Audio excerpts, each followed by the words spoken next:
ఇతరుల పాపాలను ఎత్తి చూపొచ్చా? మీరు బాగా జ్ఞాపకం పెట్టుకోండి.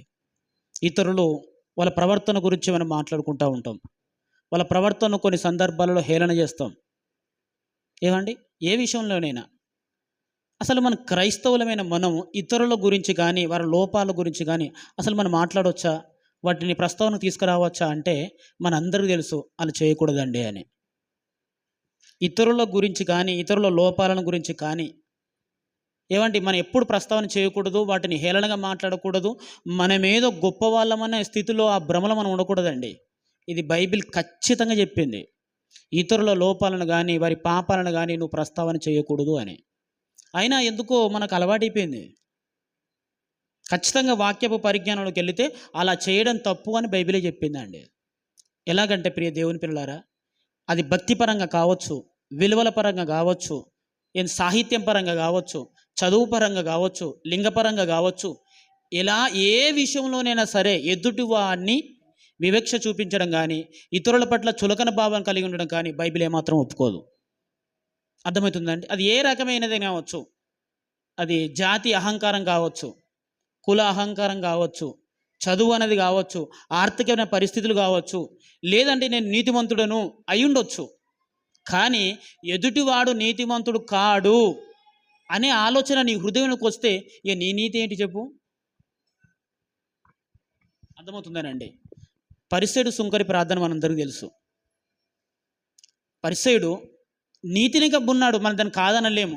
కానీ అతని పోలిక ఏంటంటే ఇగో ఈ సుంకరి అని మాట్లాడి చూశారా, వాడు పాపి అని ప్రార్థన చేస్తున్నాడు చూశారా, అది దేవుడికి నచ్చలేదండి. అంటే ఏ రకంగానైనా సరే ఇతరులని మనం చులకనగా చూడడం, ఇతరుల పట్ల వివక్ష గుణాన్ని చూపించడం అది బైబిల్ పరంగా సరైనది కాదు. దేవుడు అంతకంటే దాన్ని మెచ్చడని మనకు తెలుసా అండి. ఓకే, ఇది విషయం మీకు అర్థమైంది అనుకుంటా. ఆ బైబిల్లో కూడా కొన్ని విషయాలు ఉన్నాయి, మనం గమనిద్దామండి. ఇప్పటి వరకు వాక్యపఠనం చేసుకున్నాం కదా, చూడండి. యెషయా గ్రంథము, దయచేసి అందరం చూద్దాం. యెషయా గ్రంథము 64వ అధ్యాయము 9వ వచనం.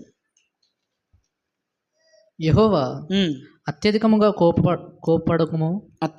కోపపడకుము, మేము చేసిన దోషమును నిత్యము జ్ఞాపకము చేసుకొనకుము, చిత్తగించుము. సరే అండి, ఇక్కడ ఏమంటున్నారంటే ప్రజలు దేవునికి ప్రార్థన చేస్తున్నాడు, అయ్యా మా పాపాలని జ్ఞాపకం చేసుకోకని మొరపెట్టుకుంటున్నారండి దేవుడికి. చూశారా, పాపమును జ్ఞాపకం పెట్టుకొని ఫలితాన్నిచ్చే దేవునికే ప్రజలు ఏమని మొరపెట్టుకుంటున్నారంటే, దేవుడా మా పాపాలను నిత్యము జ్ఞాపకం పెట్టుకోకు, దయతో మమ్మల్ని క్షమించని మొరపెడతాం కదా మనం. అదేంటో మరి ఇతరుల పాపాలు మనకి ఎప్పుడు జ్ఞాపకం ఉంటాయి కదా అండి. ఇంకా కాస్త ముందుకెళ్దాం. అదే యెషయా గ్రంథము 65వ అధ్యాయం 17వ వచనం. అధ్యాయం 17వ వచనం. ఇదిగో నేను క్రొత్త ఆకాశమును అవును క్రొత్త భూమిని సృజించుచున్నాను, మునుపటివి మరువబడును, జ్ఞాపకమునకు రావు అన్నాడు. ఎందుకంటే ఈ భూమి శపించబడింది కదా, ఆదికాండం ప్రకారం మనం చూసుకోవాలి, శాపానికి లోనింది కాబట్టి ఇక అది కాదు, ఇక శాపాన్ని కానీ మానవ పాపాన్ని కానీ నేను జ్ఞాపకం చేసుకోను అన్నాడండి దేవుడే. ప్రభువా నన్ను క్షమించండి, నేను తప్పు చేశాను, ఆ జీవితం సరైనది కాదు అని నువ్వు ప్రభు దగ్గర పశ్చాత్తపడి ఎప్పుడైతే ప్రభువులో బాప్తీసం తీసుకొని ఇక నుంచైనా సరే నేను మనిషిగా బ్రతకాలి, నేను దేవుని కుమారుడను, దేవుడు నన్ను కలిగించాడు, దైవ విలువలు కలిగి బ్రతకాలని నిర్ణయించుకుంటావో గత పాపాన్నంతా క్షమిస్తాడు, నేను జ్ఞాపకం చేసుకోనని చెప్పాడండి. ఆ గత పాపాన్ని బట్టి నీకు శిక్ష విధించను అని కూడా చెప్పాడు ఆయన దేవుడు. ఇంకా కాస్త మనం ముందుకెళ్దామండి. ఇర్మియా గ్రంథము 31వ అధ్యాయం 34వ వచనం. 31వ అధ్యాయం 34వ వచనం అండి. పాత నిబంధనల పేజీ నంబర్ 655 పేజీ. నేను వారికి దేవుడనై యుందును, వారు నాకు జనులగుదురు. వారు మరి ఎన్నడును యెహోవాను గూర్చి బోధనొందుదాము అవును అని తమ పొరుగువానికి గాని తమ సహోదరులకు గాని ఉపదేశము చేయరు.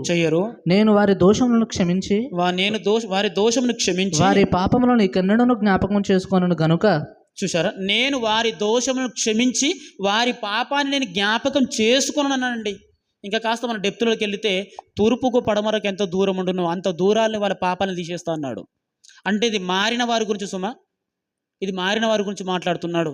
గత జీవితం పాపమే, గత జీవితం సరైనది కాదు, అది విలువలతో కూడింది కాదు అని పశ్చాత్తాప హృదయం ఎవరిలోతో ఉంటుందో, నేను మారాలి, ఇది మనిషిగా నా జీవితం కరెక్ట్ కాదు, నేను మార్పు పొందాలి, నా గత జీవితానికి క్షమాపణ కావాలి అని ప్రభు సన్నిధిలో ఎవరైతే క్షమాపణ అడుగుతారో, నిజంగా దేవుడు చెప్పిన వాగ్దానం ఏంటంటే, నీ గత జీవితాన్ని బట్టి నీకు శిక్ష విధించను, నీ గత జీవితాన్ని బట్టి నిన్ను నేను నరకంలో వేయను. ఎందుకంటే నువ్వు మారావు. మనిషిని చంపడం కంటే నువ్వు మనిషిగా మారాలనుకుంటున్నావు, నీలో మార్పు వచ్చింది, ఈ మార్పే నేను కోరుకుంటున్నానని దేవుడు క్షమించి సమస్తానండి యేసుక్రీస్తు ద్వారా సమస్త ప్రజల్ని యేసుక్రీస్తు ద్వారా తనకు వారసులుగా చేసుకుంటున్నారన్నది మనకు తెలుసు. ఆ రకంగా వచ్చిన వారేమే మనం అందరం. ఎందుకంటే మన గత జీవితాన్ని దేవుడు లెక్కలకు తీసుకోడు. అది పాపభరితమైంది, అది నీచమైంది, అది జ్ఞాపకానికి కూడా మంచిది కాదు. ఎందుకంటే నేను నీ పాపాలను క్షమిస్తున్నాను, దాన్ని జ్ఞాపకం చేసుకున్నానని చెప్పాడండి. నేను గతాన్ని గురించి మాట్లాడుతున్నాను. అంటే ఈ వాక్యాలను బట్టి ఇంకా చాలా ఉపదేశాలు ఉన్నాయి. ఈ వాక్యాలను బట్టి ఎదుటివారి గత జీవితాన్ని, ఆ చీకటి కోణాన్ని నువ్వు పదే పదే ప్రస్తావన చేయడం, సమయం వచ్చినప్పుడు, సందర్భాలు వచ్చినప్పుడు అలాంటి విషయాలు మాట్లాడడం ఒక క్రైస్తవుడిగా, ఒక మనిషిగా కూడా నీకు కరెక్ట్ కాదు. మనిషిని మార్పు గొప్పది కదా, మనిషిలో పశ్చాత్తాపం గొప్పది కదా, నా మార్పు గొప్పది. మనిషి మారాడు, మనిషి మారాడు, మార్పులోకి వచ్చాడు, బాగున్నాడు, అయిన తర్వాత గతాన్ని ఎందుకు మాట్లాడతావు? అంటే నీకు పేరెంట్స్ అనే విలువ కూడా తెలియదు అన్నమాట. తల్లిదండ్రులు, చిన్నపిల్లలు ఎలా ఉంటారండి, దాన్ని ఇప్పుడు మాట్లాడతారా? చిన్నపిల్లలు ఎలా ఉంటారు, అప్పుడు వాళ్ళ ప్రవర్తన ఎలా ఉంటుంది, వాళ్ళ మాటలు ఎలా ఉంటుంది, వాళ్ళ వృద్ధిలోకి వచ్చిన తర్వాత నువ్వు చిన్నప్పుడు ఇలా ఉండేటివి అని వాళ్ళ జుబుస్కరమైన పనులు ఉంటాయి చూసారా, కొన్ని చండాలమైన పనులు. అవి తల్లిదండ్రులు ప్రస్తావన చేస్తారా? వాటిని ఫోటోలు కొట్టి జ్ఞాపకాలుగా రాసుకుంటారా? రాయరు కదా. ఆయన మనందరి తండ్రి కాబట్టి, ఒకవేళ మనం తెలియక పాపను పడిపోయాం కాబట్టి మనలో ఉన్న మార్పును గమనించి మనందరిని క్షమించి తన బిడ్డలుగా, వారసులుగా అయ్యే అధికారం మనకి ఇచ్చాడండి. ఇది చాలా చక్కనిది. కాబట్టి ఇక నుంచి ఎవరైనా సరే గత జీవితాన్ని గురించి ఆలోచించడం కానీ, గత పాపాలని ప్రస్తావన చేయడం కానీ, గతంలో వీళ్ళు ఇలాంటి వారండి అని అలాంటి వారి గురించి మాట్లాడడం కానీ చాలా శుద్ధ తప్పండి. ఇది బైబిల్ ప్రకారం చాలా ఖచ్చితమైంది. అసలు నువ్వెవరు, నువ్వు భక్తిపరుడు అనే కాదని అనట్లేదు. సాటి మనిషి భక్తిహీనుడు, నేను వానికంటే గొప్పవాణి అని ప్రార్థన చేసిన పరిశీలన బ్రతుకు ఏమైందో నీకు తెలియదా? అందరికంటే ఆయన పరిశుద్ధుడు, ఆ ప్రభు అందరిని శాసించేవాడు, ఆయన తీర్పు న్యాయమైనది. అలాంటి ఆయనే మన గురించి సమస్తం తెలిసినా, మన చీకటి కోణాలు ఆయనకు తెలిసినా, మన రహస్య జీవితం ఆయనకు తెలిసినా మనల్ని క్షమిస్తున్నాడు. మనిషిగా మనలో మార్పు రావాలని కోరుకుంటున్నాడు ఆయన కదేనండి. ఆయనే మన పాపాలను ఎత్తి చూపెట్టలేదు, క్షమించండ్రా, ఇక అలాంటి చేయకూడదు అన్నాడు.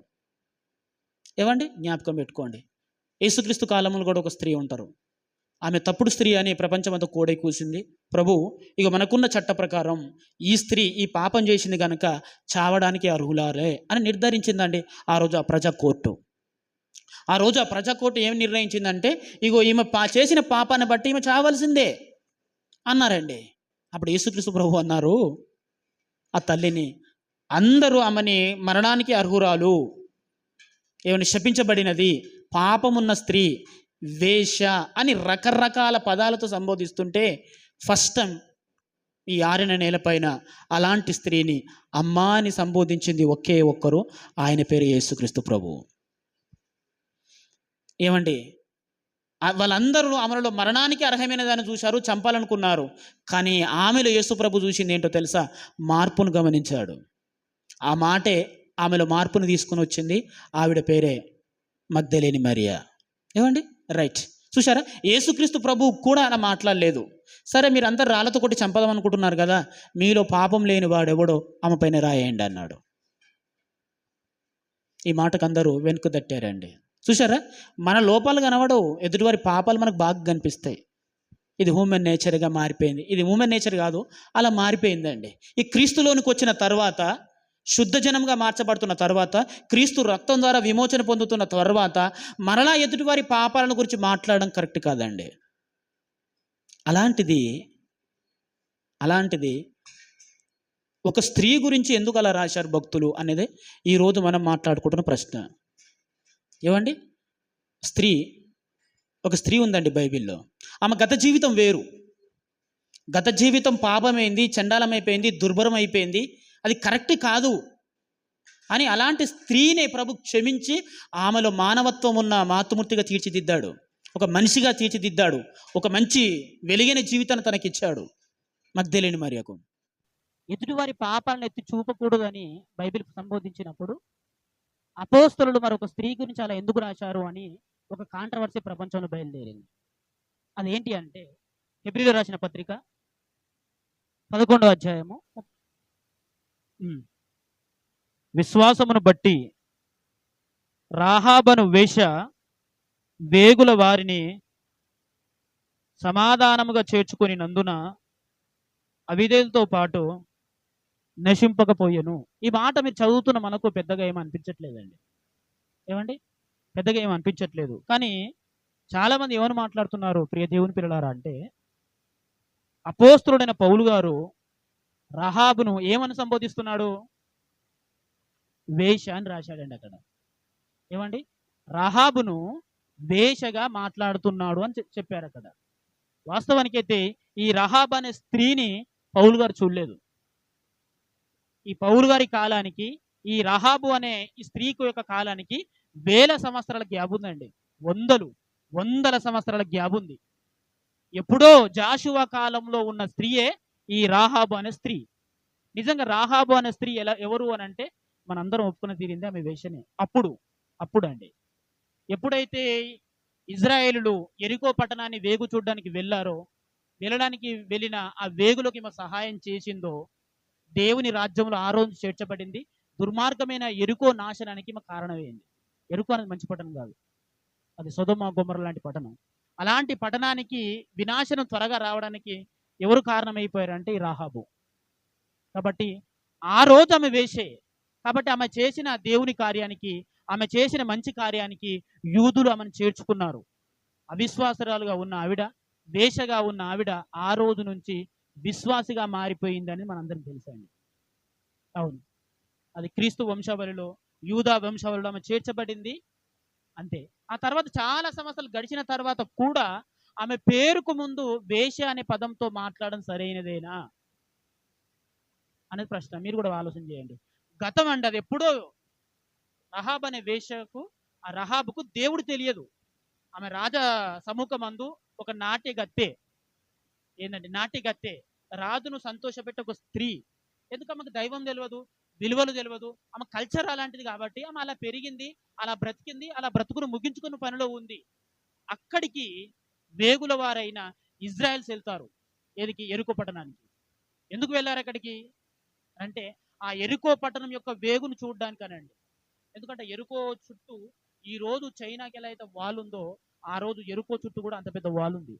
దానికి శత్రువులు అనేవారు దాన్ని ఢీకొని లోపలికి వెళ్ళలేరు. వెళ్ళినా ఎలా వెళ్ళాలి, ఎలా తప్పించుకోవాలి, అసలు అక్కడ ఉన్న సైనిక బలం ఎంత, అది దాటితేనే ఇజ్రాయెల్ ప్రయాణం సులభమవుతుంది. కాబట్టి జాషువా గారు ఏం చేశారంటే ఆ పట్టణం యొక్క బలము బలహీనతలు తెలుసుకోవడానికి వేగులో అయిన ఇద్దరిని పంపిస్తాడు అక్కడికి, గూఢచారులు. అది నీతి. మోషే గారి కాలంలో కూడా గోత్రానికి ఒకరి చొప్పున కూడా అలాగే పంపిస్తారు. మన వాగ్దాన భూమికి చేరుకుంటున్నాం కదా, అక్కడ పరిస్థితులు ఏంటి, అక్కడ నేల ఎలా ఉంటుంది, ఏ ద్వారం అక్కడ ప్రవేశించాలి, దాని స్థితిగతులు ఏంటో తెలుసుకోవడానికి కూడా కొంతమందిని పంపిస్తారు. అదే పద్ధతిని ఇక్కడ ఈ జాషువా గారు అనగా యెహోషువ గారు కూడా ఫాలో అయ్యారు. మీరు జ్ఞాపకం పెట్టుకోండి. ఆ యెరికో పట్టణంలో ఈ రహాబ్ అనే స్త్రీ గనక ఈ ఇద్దరు గూఢచారులకు సహాయం చేయకపోయి ఉంటే ఇజ్రాయేలుల కానాను ప్రయాణం మరో 100 ఏళ్ళు వెనుకబడిపోయేది. నిజం.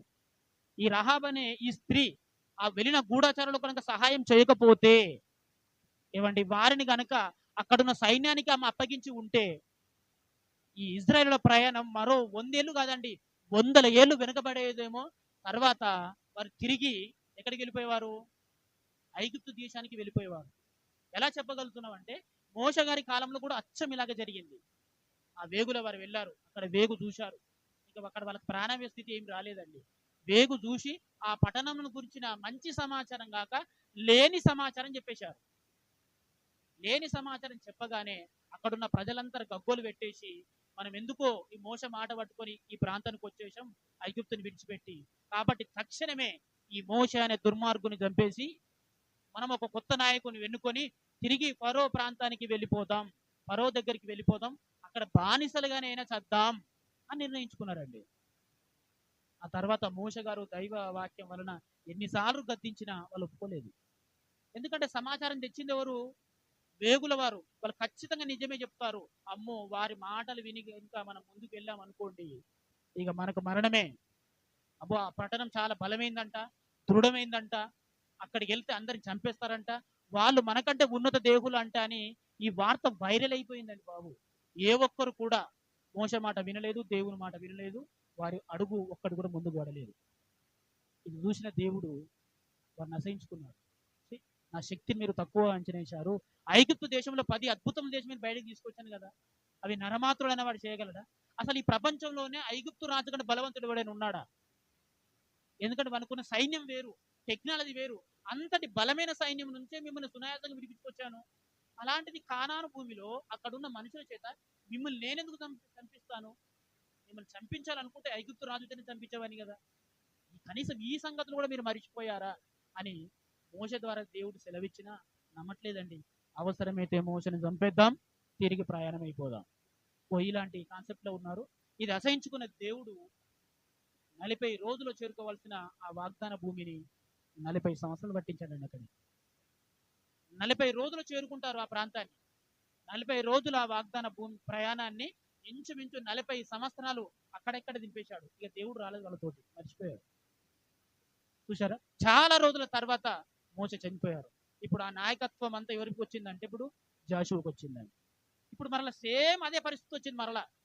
ఎందుకంటే మనం వెళుతున్నాం ఆ ప్రాంతానికి. కాబట్టి ఆ ప్రాంతాన్ని మనం చేరుకోవాలంటే మధ్యలో దృఢమైన ఒక దేశం ఉంది, ఒక ప్రాంతం ఉంది. ఆ పట్టణం పేరు ఇరుకో. అసలు అక్కడ దాన్ని మనం ఢీ కొట్టాలంటే ఏం చేయాలి? అక్కడ ప్రజల్ని మనం జయించాలంటే ఏం చేయాలి? అక్కడ రాజును మనం జయించాలంటే ఏం చేయాలి? వాళ్ళ బలం ఎంత, బలహీనం ఎంత అనే గూఢచారులు ఉంటారండి. ఇప్పుడు కూడా ఉన్నారు ప్రతి దేశానికి గూఢచారులు, నిఘా సంస్థలు అంటారు వీటిని. కాబట్టి ఇద్దరు వెళ్ళారండి అక్కడికి. వెళ్ళిన తర్వాత ఈ ఇద్దరు గూఢచారులు ఎవరింటికి చేరుకున్నారు? ఈ రాహాబ్ అనే ఇంటికి చేరుకున్నారు. ఎందుకంటే ఈ ఇల్లు పూటగుళ్ళ వాళ్ళ ఇల్లు లాంటిది, హోటల్ లాంటిది అనమాట. అక్కడ చేరుకున్నారు. ఈ ఈ న్యూస్ ఎక్కడికి చేరిపోయిందంటే అక్కడ ఉన్న ఇంటెలిజెన్స్ సంస్థ ఒకటి ఉంటుంది, ఇంటెలిజెన్స్. వారికి తెలిసిపోయిందండి రాజుగారి సైన్యానికి, మన దేశానికి పరాదేశం నుంచి మన బలము బలహీన తెలుసుకోవడానికి, మన దేశాన్ని వేగు చూడడానికి ఇద్దరు మనుషులు వచ్చారంట అని ఆ పట్టణాన్ని గాలిస్తున్నారు. వాళ్ళు ప్రాణాన్ని అరచేతులు పెట్టుకొని తప్పించుకోవడానికి ఈమె దగ్గరకు వచ్చారండి. ఈ రాహాబ్ అనే ఇంటికి వచ్చారు. ఈ రాహాబ్ ఆ దేశానికి చెందిన స్త్రీయే.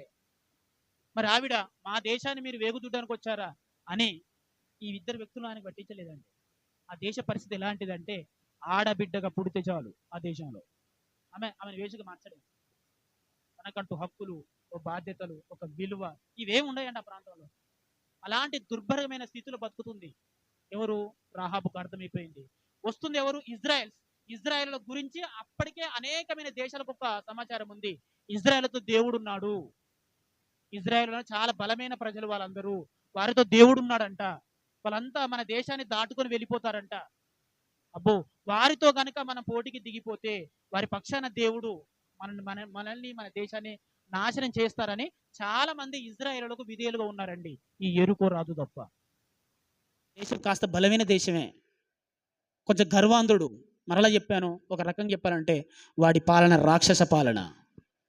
అలాంటి పట్టణాన్ని భూస్థాపితం చేయాలి, అలాంటి పట్టణం ప్రపంచ పట్టణంలో ఉండకూడదు, అలాంటి దేశం ఉండకూడదని దేవుడు నిర్ణయించుకున్నాడు. ఇప్పుడు అలాంటి పట్టణానికి వేగుల వారు వెళ్ళారు. ఆ వేగుల వారిని సురక్షితంగా కాపాడి ఆ దేశాన్ని దాటించిన స్త్రీ ఎవరు అంటే ఈ రాహాబు. ఒకవేళ ఈ రాహాబే ఆ ఇద్దరు వ్యక్తులను ఆ రాజు పట్టించింది అనుకోండి, ఆ రాజు చంపేశాడు అనుకోండి, ఆ న్యూస్ ఇక్కడ జాషువాకు అతని అనుచరులకు తెలిసిపోతుంది. ఇక ఒక్క అడుగు కూడా ముందుకు వేయగలరా? ఆ రోజు మోసకాలంలో చెప్పాం మేమందరం, ఈ పట్టణం మంచిది కాదు అని. ఇప్పుడు జాషువా మీరు చూశారా దాన్ని, వెళ్ళిన వారు చచ్చిపోయారు అంటే వాళ్ళు చాలా బలవంతులు.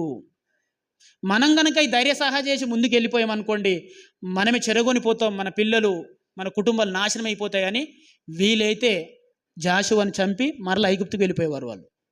చూసారా, ఇలాంటిది ఏమి జరగకుండా వాళ్ళకి మార్గాన్ని సుగమం చేసిన వ్యక్తి ఎవరంటే రాహాబ్ అనే వ్యక్తి అండి. నిజంగా రాహాబ్ అనే వ్యక్తి ఆ వెళ్ళిన వేగులకు ఎలాంటి నష్టం కలిగించకుండా, నిజమే మీ దేవుడు చాలా బలమైన దేవుడు, మీ దేవునికి మేమందరం భయపడుచున్నాము, మీరు ఎప్పుడైనా వచ్చి మా దేశాన్ని జయిస్తారేమో అని మా దేశ ప్రజలు, రాజు సైతం అందరు భయపడిపోతున్నారు. కానీ మీరు ఈ దేశం మీదకి వచ్చేసరికి నన్ను నా కుటుంబాన్ని కాపాడండి, మేము ఈ పాపం నుంచి బయటికి రావాలనుకుంటున్నాం, ఈ శాపం నుంచి మేము బయటికి రావాలనుకుంటున్నాం, దయచేసి ఒక్కసారి మాకు లైఫ్ ఇవ్వండి, మీ దేవుని యందు మేము కూడా భయభక్తులు కలిగి బ్రతుకుతామని ఆ స్త్రీ కోరుకుంటుందండి. కోరుకున్నట్టుగానే ఆమెకు ఆ జీవితాన్ని ఇచ్చాడు ఆ రోజున జాషువా. కాబట్టి ఆ రోజు నుంచి ఆ స్త్రీ వేష కాదు, విశ్వాస జీవితం కలిగిన స్త్రీగా మారిపోయింది. విశ్వాస జీవితం కలిగిన స్త్రీగా మారిపోయిందండి. ఏమండి, మరి అలాంటి స్త్రీ గురించి పౌలు గారు రహాబ్ అనే వేష అని ఎందుకు రాశాడు? ఆమె గత జీవితం ఎప్పుడో కనుమరుగైపోయింది, ఆమె చనిపోయి చాలా రోజులు అయిపోయింది. అయినప్పటికీ ఆ స్త్రీని వేషగా ఎందుకు రాశాడబ్బా? పౌలు అనే వ్యక్తి మహనీయుడు. ప్రేమ ఎలా ఉంటుందో దాని నిర్వచనం అంటే ఏంటో సమాజానికి యేసు తర్వాత చెప్పినవాడు ఆయనే, అనేకమైన పత్రికలు అందించిన వాడు ఆయనే.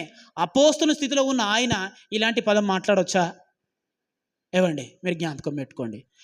ఆయనే కాదండి, ఇంకొక గలితీలు రాసిన, క్షమించండి, యాకోబు పత్రికలో కూడా అదే మాట ఉంది. చూడండి, యాకోబు పత్రిక 2వ అధ్యాయము 25వ వచనం. అటువలనే పేజీ నంబర్ రహాబను వేష కూడా దూతలను చేర్చుకొని అదే సందర్భాన్ని పౌలు గారు అయితే ఏ సందర్భం చెప్పారో అదే సందర్భాన్ని ఇక్కడ ఏవండి మొదటి సంఘానికి మూల స్తంభమైన పెద్ద అయిన ఎవరు యాకోబు గారు కూడా అదే పదాన్ని రాశారండి. ఈ పదాన్ని చాలామంది చూశారా, గత జీవితం పాపాలను ఎత్తకూడదని బైబిలే చెబుతుంది కదా. గత జీవితం నేను జ్ఞాపకం చేసుకోను, నీలో మార్పు వచ్చింది, పశ్చాత్తాపం వచ్చింది, నువ్వు మనిషిగా మారాలనుకుంటున్నావు, నేను స్వీకరిస్తున్నానని యేసుప్రభు కూడా ఎంతోమందిని చేరదీశారు కదా. మరి అలాంటిది గత జీవితం పాపాన్ని ఈ యాకోబు కానీ అక్కడ పౌలు కానీ ఎందుకు ప్రస్తావన చేశారు అనేది ప్రశ్న. ఏమండి, సామాన్యమైన భక్తి కలిగిన మనకే ఎదుటివారి పాపాలను మాట్లాడకూడదు అని తెలిసినప్పుడు ఏందండి, ఎన్నో పత్రికలు రాసి క్రైస్తవ్యానికి ఆదర్శంగా నిలిచిన వీరికి ఆ విషయం తెలియదంటారా? చెప్పండి. తెలుసు కదా, ఎందుకంటే యాకోబు అనే వ్యక్తి మూల స్తంభం లాంటి వాడు, మొదటి సంఘానికి స్తంభం లాంటి వాడు. ఆయన యాకోబు అనే వ్యక్తి మొదటి సంఘానికి స్తంభం లాంటి వాడు, ప్రముఖుడు. అలాంటి వ్యక్తి రహాబును కూడా వేషే అనడం ఇది న్యాయబద్ధమైందేనా? పౌలు గారు కూడా ఆ వ్యక్తిని, రహాబ్ అనే స్త్రీని వేషగా మాట్లాడడం న్యాయ సంబంధమైనదా? అసలు వేషనే యేసుక్రీస్తు ప్రభు వారు అమ్మా అని సంబోధించాడు కదా. ఏంటంటే పౌలు గారు ఇలా మాట్లాడుతున్నారు అని చాలామంది అతి తెలివిగా మాట్లాడుతూ ఏమంటే పౌలు గారి పత్రికలను తప్పుపట్టే ప్రయత్నం చేస్తున్నారు. ఆలోచించండి. ఎదుటివారి పాపాలను మీరు ఎత్తి చూపకూడదు అని పౌలు గారే ప్రపంచానికి అందించాడు సందేశాన్ని. ఎదుటివారి పాపాలను మీరు ప్రస్తావన చేయకూడదు అని ఈ పౌలు గారే ప్రపంచానికి నేర్పించాడండి చక్కని సంస్కారాన్ని. అలాంటి ఆయన మరి ఆ స్త్రీ గురించి ఎలా రాశాడు అని మీరు అనుకోవచ్చు. ఏమండి, అనుకోవచ్చు. కాబట్టి ఎందుకు రాశాడు మరి అలాగే యాకోబు కూడా అలాగే ఎందుకు రాశాడు అలాగా? దాని వెనుక ఉన్న కారణం ఏంటి? అసలు పౌలు గారు రాశారా, లేకపోతే దీన్ని అర్థం చేయించడానికి ఆ పదం తర్వాత చేర్చబడిందా అనేది మనం ఆలోచన చేద్దామండి. ప్రియ దేవుని పిల్లలారా, రాహాబు అంటే ఒక స్త్రీ పేరు అని మనకు మాత్రం తెలుసు. ఇక్కడ ఉన్న మనందరికీ ఏం తెలుసు అంటే రాహాబు అంటే ఒక స్త్రీ పేరు. రహాబు అంటే ఒక స్త్రీ పేరు అని నీకు మనకు తెలుసండి. అసలు రాహాబు అనే పేరు స్త్రీ పేరు కాదు. అర్థమవుతుందో లేదో మీకు? రాహాబు అనే పేరు స్త్రీ పేరు కాదు. ఎలా? అది బైబిల్లోనే ప్రస్తావన చేయబడింది. రాహాబు అనే పేరు ఎవరికి పెట్టబడింది? ఒక స్త్రీకి పెట్టబడింది. ఆమె ఎవరు? అన్యురాలకు పెట్టబడింది. కానీ రహాబు అనే పేరుకు అర్థం వేరు. రహాబ్ అనే పేరుకు అర్థం వేరండి. ఇజ్రాయేలీలు నేటికి రహాబ్ అనే పేరును ఒక బూతుగా చూస్తారు. ఇజ్రాయేలు నేటికండి రహాబ్ అనే పేరును చాలా పాపంగా చూస్తారండి. రహాబ్ అనే పేరును చెడ్డగా చూస్తారు యూదులు అనేవారు. కాబట్టి అందుకే యెషయా గ్రంథంలో ఏం రాశారో చూడండి ఒకసారి. ఆయన యెషయా గ్రంథం 51వ అధ్యాయం 9వ వచనంలో ఇంత ముందుగా చదువుకున్నాం మనం అందరం. యెషయా గ్రంథం 51వ అధ్యాయము 9వ వచనం. యెహోవా బాహువా లెమ్ము లెమ్ము లెమ్ము లెమ్ము బలము తోడు కొమ్ము. అవును, పూర్వకాలములోను అవును, పురాతన తరములలోను అవును, లేచినట్లు లెమ్ము లెమ్ము. రాహాబును తుత్తునీయులుగా నరికివేసిన వాడవు నీవే కదా. రహాబును దేవుడు నరికివేయడం ఏంటి అని ఒక ప్రశ్న ఇక్కడ మనకు వస్తుంది. రహాబును దేవుడు విశ్వాస జాబితాలో చేర్చాడు, క్రీస్తు వంశావళిలో చేర్చాడు. ఆమెను దేవుడు వేషస్థితి నుంచి విశ్వాస జీవితాన్ని ఇచ్చాడు కదా. మరి అలాంటిది ఇక్కడ యెషయా గారు ప్రవక్త, ఈయనకు తెలియదా అండి? ఈయన ఏమని మాట్లాడుతున్నారు? రహాబును తుత్తునీయులుగా నరికిన వాడవు నీవే కదా అని మాట్లాడుతున్నాడు. చూసారా, ఈ వచనాన్ని బట్టి మనకి ఏం అర్థమవుతుందంటే రహాబు అనేది దైవ విరుద్ధమైనది అని మనకు అర్థమవుతుందండి. రహాబు అనే మాట దైవ విరుద్ధమైనది, దాని అర్థం వేరు, దైవ విరుద్ధమైనది. కనుకనే ఇక్కడ యెషయా గారు ఏం ప్రవచనం చెప్తున్నారంటే రహాబును తుత్తునీలుగా నరికిన వాడవు నీవే, అంటే చంపిన వాడవు నీవే, దాన్ని నాశనం చేసిన వాడవు నీవే అన్నాడు. రహాబును దేవుడు ఎందుకు నాశనం చేస్తాడు? రహాబే కదా ఇజ్రాయెల్ ప్రాంతాన్ని రక్షించింది. ఏమండి, వారి ప్రయాణాన్ని ఒక 100 ఏళ్ళు ముందుకు నెట్టింది ఎవరు? ఈ రహాబ్ అనే స్త్రీయే. వారి వలనే కదా యెరికోను జయించగలిగారు, ముందుకు వెళ్ళగలిగారు. మరి అలాంటి రహాబును ఇక్కడ తుత్తునీలుగా నరికినట్టు ఎందుకు ప్రవక్త రాశారు అని కొంతమంది అండి అరకొరగా చదివితే ఇలాగ ఉంటుంది బైబిల్. రహాబు అనగానే జాషువా కాలంలో లేక యెహోషువ కాలంలో ఉన్న స్త్రీ గురించి మాట్లాడతాడు ఇక్కడ యెషయా గారు. అసలు రహాబు అంటేనే దైవ విరుద్ధమైన స్వభావం అని అర్థం. ఆ పేరుకున్న అర్థం దైవ విరోధం అని అర్థం, దైవ విరోధి అని అర్థం, దైవ ద్రోహి అని అర్థం అండి. రహాబు యొక్క పేరేంటి అంటే ఈ మాటను బట్టి రహాబు అంటే దైవ విరోధి అని అర్థం. అర్థమవుతుందండి? దైవ విరోధిని ఇజ్రాయేలులు ఏమని పిలుస్తారంటే తరచుగా రహాబు అని సంబోధిస్తారు. అర్థమవుతుందో లేదో మీ అందరికీ కదా. రహాబు అనగానే ఏమని అనుకుంటున్నారంటే వాడు దైవ విరోధి అంతే. అందుకే అన్నాడు రహాబును తుత్తునీలుగా నరికిన వాడవు నీవే అంటే ఆ రోజు జాషువా కాలంలో స్త్రీ గురించి కాదు ఈయన మాట. రహాబు అంటే దైవ విరుద్ధమైన జీవితాలు అని అర్థం అండి. అలాగే ఈయనే కదండి యోబు గ్రంథంలో కూడా అదే మాట ఉంది. చూడండి ప్రియ దేవుని పిల్లలారా, యోబు గ్రంథము 26వ అధ్యాయం 12వ వచనం. యోబు గ్రంథము 26వ అధ్యాయము 12. యోబు గ్రంథము 26:12. తన బలము వలన ఆయన సముద్రమును రేపును, అవును, తన వివేకము వలన రాహాబును పగలగొట్టును. ఇక్కడ కూడా అదే ప్రవచనం వచ్చిందండి. మరలా ఇక్కడ కూడా అదే మాట రాయబడింది, రాహాబును పగలగొట్టును అనగా రాహాబును నాశనం చేయును అని వచ్చింది. అయ్యో, రాహాబు అనే స్త్రీ ఎంత ఉన్నతమైన స్త్రీ, ఆ స్త్రీని ఎందుకు దేవుడు పాడు చేస్తారని కోరుకుంటున్నారు వీళ్ళు అని అనకండి. అప్పుడే ఇక్కడ రాహాబు అని అంటే దేవుని విరుద్ధమైనది అని అర్థం అండి. అదొక దేశం పేరు కావచ్చు, ఏమ్మా అదొక మనిషి స్వభావం కూడా కావచ్చు కదా. అర్థం చేసుకోవాలి. ఇక్కడ యోబు గ్రంథంలో రాయబడిన మాట అర్థం కూడా అదే. రాహాబు అనగానే జాషువా కాలంలో ఉన్న రాహాబు కాదు. ఏమండి? కాబట్టి రాహాబు అంటే ఎవరు అంటే దైవ విరుద్ధమైన పదం అంతే. అది ఆ పదం వినబడితే చాలు అంతే, వాడు దైవద్రోహి. ఆ పేరు ఎవరిని పెట్టబడుతుంది? దైవ విరుద్ధమైన ప్రాంతాలకు, దైవ విరుద్ధమైన స్వభావం ఉన్న వాళ్ళకు, దైవ విరుద్ధమైన కాన్సెప్ట్ ఉన్న వాళ్ళకు మాత్రమే ఆ పేరు పెట్టబడుతుంది అండి. ఆ పేరు పెట్టబడుతుంది. అర్థం చేసుకుంటున్నారా మీరు? ఇంకొక మాట కూడా చూపిస్తాను చూడండి. యోబు గ్రంథము 9వ అధ్యాయం 13వ వచనం. యోబు గ్రంథము 9వ అధ్యాయం 13వ వచనం. యోబు గ్రంథం 9వ అధ్యాయం 13వ వచనం. దేవుని కోపం చల్లారదు, రాహాబు సహాయకులు ఆయనకు లోబడుదురు. అక్కడ లోబడుదురు. చూసారా, రాహాబు అనగానే ఎవరంటే దైవ విరుద్ధమైన వ్యక్తి. ఆ దైవ విరుద్ధానికి సహాయం చేసే వ్యక్తులను కూడా దేవుడు అణిచివేస్తాడు, ఆయనకు పాదపీఠంగా మలుస్తారని కూడా ఈ వచనాల్లో చూడగలం. యెషయా గారు కూడా అదే చెప్పారు, రహాబును తుత్తునీలుగా నరుకువాడు నీవే కదా అని. అంటే దైవ విరుద్ధమైన ప్రతిదాన్ని నాశనం చేసేవాడు ఎవడు? దేవుడే. ఆయనే లయకారుడు. ఏమండి? క్రీస్తుకు విరుద్ధమైన ప్రతిదాన్ని క్రీస్తుకు పాదపీఠంగా మలుస్తానని కూడా వాక్యం ఉంది. ఇదే వాక్యం అండి. అది కూడా రాహాబు అనగానే దైవ విరుద్ధమైనది. అది ప్రాంతం పేరు కావచ్చు, వ్యక్తి పేరు కావచ్చు, హృదయ గర్వం కావచ్చు. దైవ విరుద్ధంగా నానా రకాలుగా ఈ పదాన్ని ఇజ్రాయేల్ వాడతారు. అర్థమవుతుందా మీకు? ఇజ్రాయేల్స్ వాడతారండి. ఈ రాహాబ్ అనే పేరు అంటేనే అది దుష్టుని పదానికి సంబంధించింది, దుష్టమైన వ్యక్తికి సంబంధించింది అనేది ఇజ్రాయేల్ చాలా బలంగా వాడతారండి. కాబట్టి వాడు దుష్టుడు అనే దాన్ని చెప్పడానికి, వాడు ఇన్ని దైవ విరుద్ధమైన కార్యాలు చేశాడని చెప్పడానికి ఒక్క వడ్ల చెప్పాలంటే వాడు రాహాబు అంతే. ఆమె రాహాబు, ఆ ప్రాంతం రాహాబు, ఇలా మాట్లాడతారండి ఇజ్రాయెల్స్. కాబట్టి ఈ రాహాబు అంటేనే వాళ్ళ దృష్టిలో ఏంటి, దైవ విరుద్ధమైనదంతా అది ఏదైనా కావచ్చు. అనేక దైవ విరుద్ధమైన సమ్మేళన పదమే రాహాబు కదా అండి. ఇప్పుడు హెబ్రీలు అంటే ఎవరు? ఇజ్రాయెల్స్ అండి. హెబ్రీలు అంటే ఎవరు? వాళ్ళు ఇజ్రాయెల్స్ అనే వ్యక్తులు రాహాబు అంటేనే దైవ విరుద్ధమైనది అని అర్థం చేసుకుంటారు వాళ్ళు, అంతే సింపుల్గా, వెనక ముందు ఏమో ఆలోచించారు. ఇప్పుడు అలాంటి హెబ్రీలకు పత్రిక రాస్తున్నాడు పౌలు గారు. అలాంటి హెబ్రీలకు విశ్వాసం జీవితం గురించి చెప్తున్నాడు పౌలు గారు. విశ్వాసం అంటే ఏంటనుకుంటున్నారు మీరు? విశ్వాసం అంటే ఏంటనుకుంటున్నారు? నశించిపోయిన దానిని రక్షించడానికి యేసుక్రీస్తు వచ్చాడు. ఒకరోజు ఒక స్త్రీ ఉంది చూశారా, రహాబు. ఆమె జీవితం ఎలాంటిది?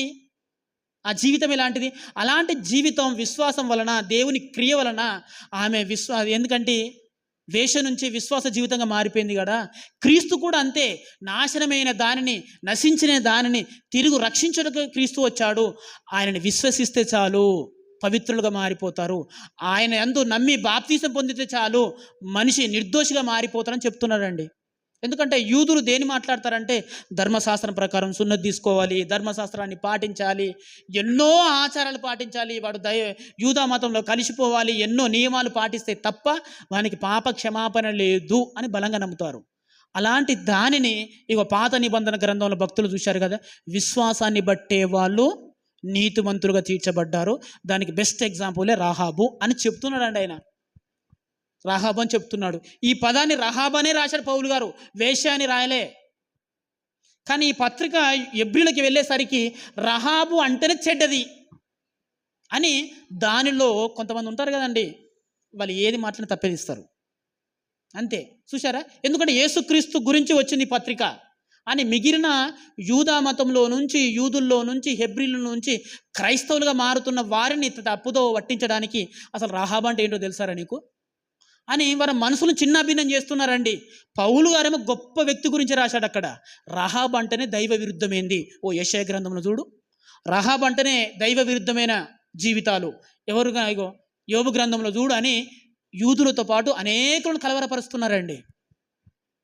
మరి ఇలాగా రాహాబు అనేది మంచియే, ఆ స్త్రీ గురించి రాశారు పౌలు గారు ఇక్కడ. కానీ వాళ్ళు తప్పుడుదో పట్టిస్తున్నారు కొంతమంది. పాపం అనేకులకు ధర్మశాస్త్రం పట్ల అవగాహన ఉండదు కదా, చూసారా అని అనేక మందిని తప్పుదో పట్టిస్తున్నారు. గనుకనే తర్వాత వీళ్ళు ఏం చేశారంటే, కొంతమంది మూలప్రతులు రాస్తారు కదా, వీళ్ళు సరిగా ఆ వ్యక్తికి అర్థం కావడానికి ఉద్దేశంతో రహాబు బ్రాకెట్ల వేష అని రాశారండి. అంటే ఇది ఒక వ్యక్తి పేరు. ఏ వేష?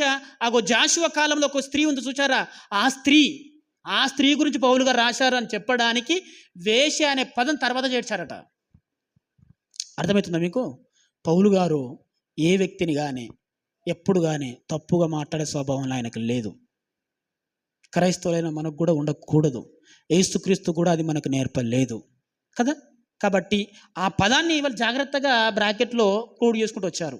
ఆ తర్వాత ఏమైపోయిందంటే, అది మూలప్రతులు రాష్ట్రాలు ఉంటారు. ఇప్పుడు బైబిల్ ప్రింట్ అవుతుంది. అప్పుడేమో బైబిల్ రాసేవారండి. కుమ్రాను గుహలలో కూడా రాయబడిన అనేకమైన బైబిల్ ప్రతులు దొరికాయట. అంటే ఇక్కడ ఒక పత్రిక ఉందండి, యోహాను పత్రిక. ఈ ప్రాంతానికి వచ్చేసరికి అదే పత్రిక అనేక ప్రాంతాల్లోకి వెళితే పాడైపోతుంది కాబట్టి ఈ ప్రాంతం వాళ్ళు దాన్ని చూస్తూ రాసుకునేవారు. మొత్తం ఆ ప్రాంతానికి పంపించేవాళ్ళు, ఆ ప్రాంతంలో ఉన్నవారు మళ్ళీ దాన్ని చూస్తూ రాసుకునేవారు. అలా చూస్తూ రాసుకునేవారు. ఎప్పుడంటే ప్రింట్ అయిపోయింది, ఈజీ అయిపోయింది, అయినా మనకు దాని విలువ అర్థం కావట్లేదు, చదవట్లేదు. వాళ్ళు అలా కాదు కదండి. ఇప్పుడు ఒక పత్రిక వచ్చిందనుకో, దాన్ని పూర్తిగా వీళ్ళు కాపీ చేసుకునేవారు, చదివేవారు, మళ్ళీ వేరే సంఘానికి పంపించేవారు. వాళ్ళు దాన్ని పూర్తిగా చదివేవారు, మళ్ళీ కాపీ చేసుకునేవారు, మళ్ళీ దాన్ని వేరే ప్రాంతానికి పంపించేవారు. ఇలా అయిపోతుండే. ఇలా కాల గమనంలో క్రమక్రమంగా అరే రాహాబు అంటే ఇట్లా చెడుగా మాట్లాడుతున్నారేంది, అది దైవ విరుద్ధమైందంటగా రాహాబు అనే పదమే కదా. ఎందుకంటే బైబిల్ అనేది ఒక దగ్గర లేదు అప్పుడు. చాలా చుట్టలుగా అనేక ప్రాంతాలలో ఉంది. కాబట్టి చదివే వ్యక్తికి స్పష్టంగా అర్థం కావడానికి ఉద్దేశమే రాహాబు అంటే బ్రాకెట్లో వేష అని రాశారండి. ఆ రోజు ఉన్న వేష గురించి మాట్లాడుతున్నాడు, ఆమె విశ్వాసిగా మారింది కదా, దాని గురించి పౌలు గారు చెప్తున్నారు అని చదివే వ్యక్తికి ఈజీగా అర్థం కావడానికి ఆ పదాన్ని రాశారు వాళ్ళు. అప్పటి నుంచి అది ఏమైపోయిందంటే క్రమక్రమంగా మన తెలుగు బైబిల్ వచ్చేసరికి ఇక్కడ కూడా వాళ్ళు ఏం చేశారంటే రాహాబను వేష అని రాశారన్నమాట. అంతే తప్ప పౌలు గారు వేష జీవితాన్ని ఇచ్చిపెట్టి విశ్వాస జీవితంలోకి వచ్చిన స్త్రీని నువ్వు ఇంకా వేషవే అని మాట్లాడాయనా? అర్థమవుతుందా? అక్కడ యాకోబు గారు కూడా అంతే, అక్కడ కూడా రాహాబు గురించి మాట్లాడుతున్నాడు. ఆమె విశ్వాసం వల్ల నీతిమంతుగా తీర్చబడింది తప్ప ధర్మశాస్త్ర సంబంధమైన క్రియల వల్ల కాదు. జాషువ కాలానికి ధర్మశాస్త్రం ఉంది, కానీ ఆ ధర్మశాస్త్రాన్ని ఏమాత్రం పాటించకుండా దేవుని అందరి విశ్వాసమే ఆమెను నీతిమంతురాలుగా చేర్చింది. ఆ స్త్రీ రాహాబు, మీకు తెలియదా అని సంబోధిస్తున్నాడండి. ఆ పత్రిక కూడా, యాకోబు అనే పత్రిక కూడా ఎవరు రాశారు ఆయన? చూడండి, యాకోబు పత్రిక 1వ అధ్యాయం 1వ వచనంలోనే ఉంటుంది. యాకోబు పత్రిక 1వ అధ్యాయం 1వ వచనం. దేవుని యొక్క ప్రభువైన యేసుక్రీస్తు యొక్క దాసుడైన యాకోబు అన్య దేశంలో యందు చెదిరి ఉన్న 12 గోత్రముల వారికి శుభమని చెప్పి రాయినది, అంటే ఇజ్రాయెల్స్కు. ఈ పత్రిక కూడా వాళ్ళనే రాశాడు. అక్కడ కూడా రాహాబు అనే గురించే రాశారు. కానీ వాళ్ళ కన్ని గుణం ఎలాంటిదంటే, ఎలాగైనా సరే క్రీస్తు సువార్తను తప్పుగా చూపించాలనేది వాళ్ళ గుణం. ఏమండి, క్రీస్తుని గురించి ఎలాగైనా సరే తప్పుగా చూపించాలి, అక్కడికి ఆ మార్గంలోకి ఎవ్వరు వెళ్లకుండా అడ్డుకోవడమే వారి జీవిత లక్ష్యం అండి. కాబట్టి ఆ యాకోబు రాసిన మాటలను కూడా తప్పుగా చిత్రీకరిస్తున్నారు. కాబట్టి ఆ తర్వాత ఆ పదం చేర్చారు. అసలు రాహాబు అంటే మీరు ఏదో అనుకునేండు, యెషయా గ్రంథంలో చెప్పిన రాహాబు కాదు, యోబు గ్రంథంలో చెప్పబడిన రాహాబు కాదు. ఇక్కడ రాహాబు ఏ రాహాబు అంటే, అగో ఎరికో అనే పట్టణం చూశారా యెహోషువ కాలంలో, ఆ రాహాబు అని చెప్పడానికేనండి ఆ పదాన్ని తర్వాత కాలంలో ఇంక్లూడింగ్ చేశారు. ఆ తర్వాత ప్రింటింగ్ అలాగే వచ్చేసింది తప్ప యాకోబు కానీ పౌలు గారు కానీ ఎదుటి వారి పాపాలను ఎత్తి చూపరు. మీరు బాగా జ్ఞాపకం పెట్టుకోండి. క్రైస్తవులమైన మనం కూడా ఎదుటి వారి పాపాలను ఎత్తి చూపి మాట్లాడుతున్నామంటే ఏం చేయలేమండి, అంతే. అది నీది కూడా ఎత్తి చూపుతాడని మర్చిపోకు. నువ్వు ఏ కొలత చొప్పున కొలుస్తావో నీకును అదే కొలత. మరి బాప్తీసం తీసుకున్న నేను మరి గతాన్ని వదిలేసుకొని ప్రభువులోకి వచ్చావు కదా, మరలా గత జీవితాన్ని చేస్తుంటే నువ్వేం బాప్తీసం తీసుకున్నావు చెప్పు? తప్పు కదా అది, నకిలీదంతా. ఏమండి, నేను ఎందుకు బాప్తీసం పొందాలనుకుంటున్నాను?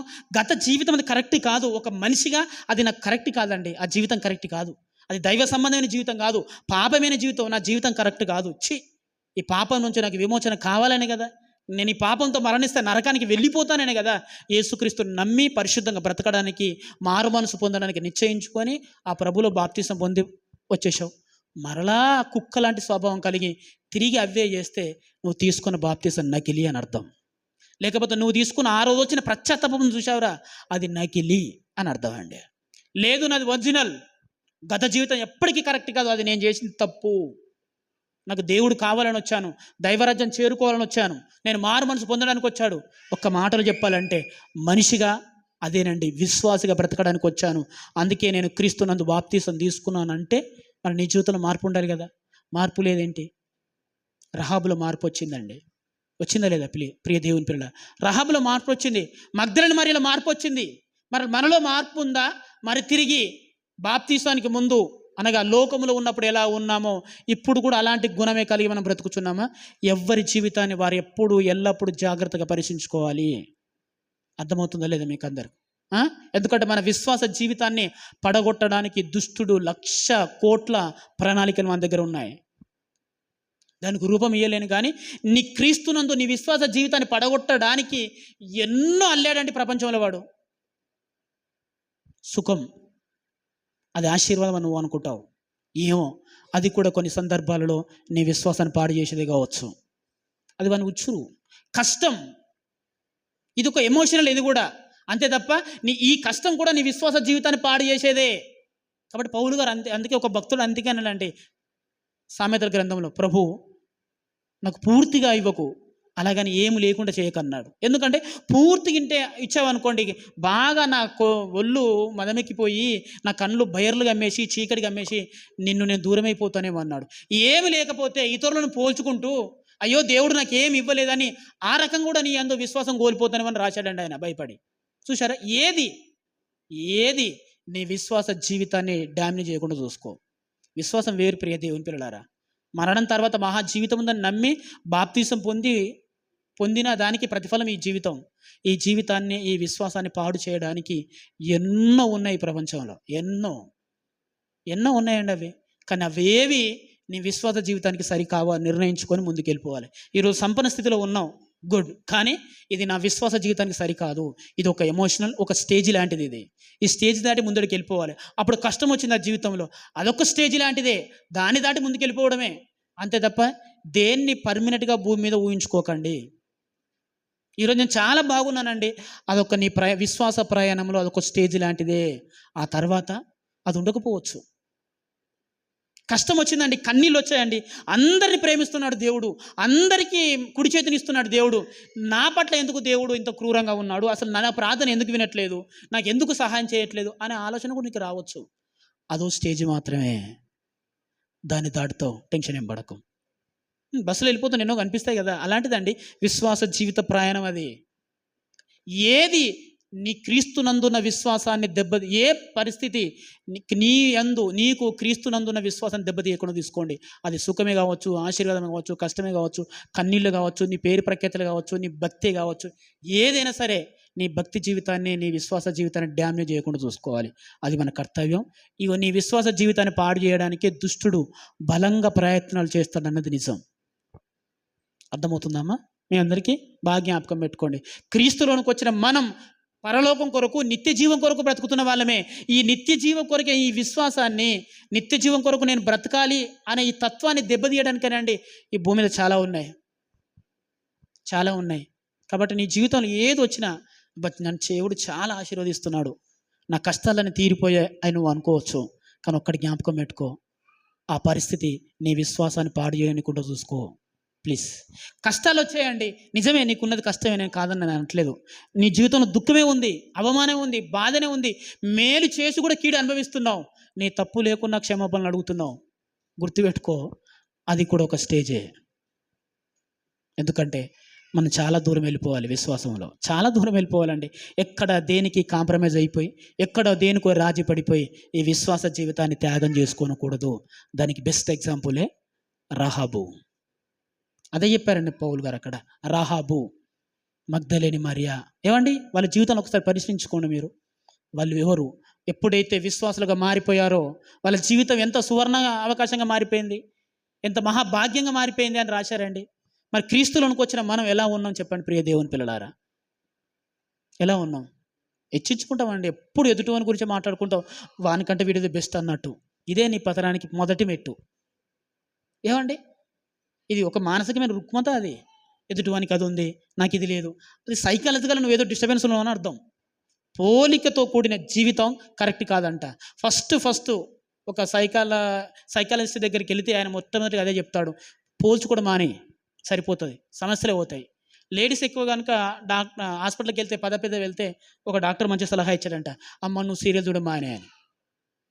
అయిపోయింది గొడవ, 50% క్లోజ్ అయిపోయింది సమస్య. అది కూడా అంతే ప్రియ దేవుని పిల్లలారా. కాబట్టి క్రీస్తులోనికి వచ్చిన మనం అందరికంటే అప్డేట్ కలిగిన మేధస్సు మనది, అన్నిటికంటే గొప్పగా ఆలోచించే మేధస్సు అండి మనది. ఇలాంటి మేధస్సు కలిగి ఉన్నావా? మరలా కుక్క స్వభావం కలిగిన వారిగా గతానికి వెళుతున్నావా? ఒకసారి నిర్ణయించుకో. కాబట్టి బైబిల్ అనేది ఎప్పుడు ఎవ్వరి జీవితాన్ని చులకనగా మాట్లాడేది కాదు. ఏమండి, అది సరిచేసేది, ఉన్నతమైన స్థితికి నడిపించేది, బాగు చేసేది.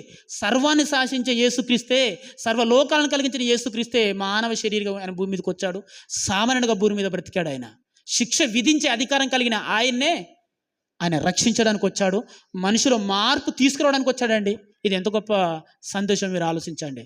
దైవం అంటే శిక్ష విధించేవాడు, పాపానికి శిక్ష విధించేవాడు, కానీ పాపిలో మార్పును తీసుకొచ్చిన వ్యక్తి అండి ఆయన.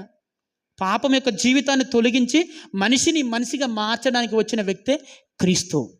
ఆయన త్యాగం, ఆయన బోధ, ఆయన మాట, ఆయన ప్రవర్తన, ఆయన పిలుపు, ఎవ్రీథింగ్ అండి ఈ ప్రపంచాన్ని సన్మార్గంలో నడిపించేదే.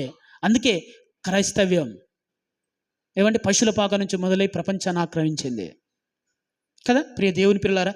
ఇంత మంచి సంస్కారవంతమైన క్రైస్తవులకు వచ్చిన మనం అలాగే బ్రతకాలి. ఎదుటి వారిని ఏ రకంగానూ ఏ విషయంలోనూ తప్పుగా తక్కువ చేసి మాట్లాడకూడదని కోరుకుంటూ ఈ మన భక్తి జీవితాన్ని ముందుకు తీసుకెళ్లాల్సిన బాధ్యత మనందరిపైన ఉంది. చిన్న ప్రార్థన చేసుకుందాం.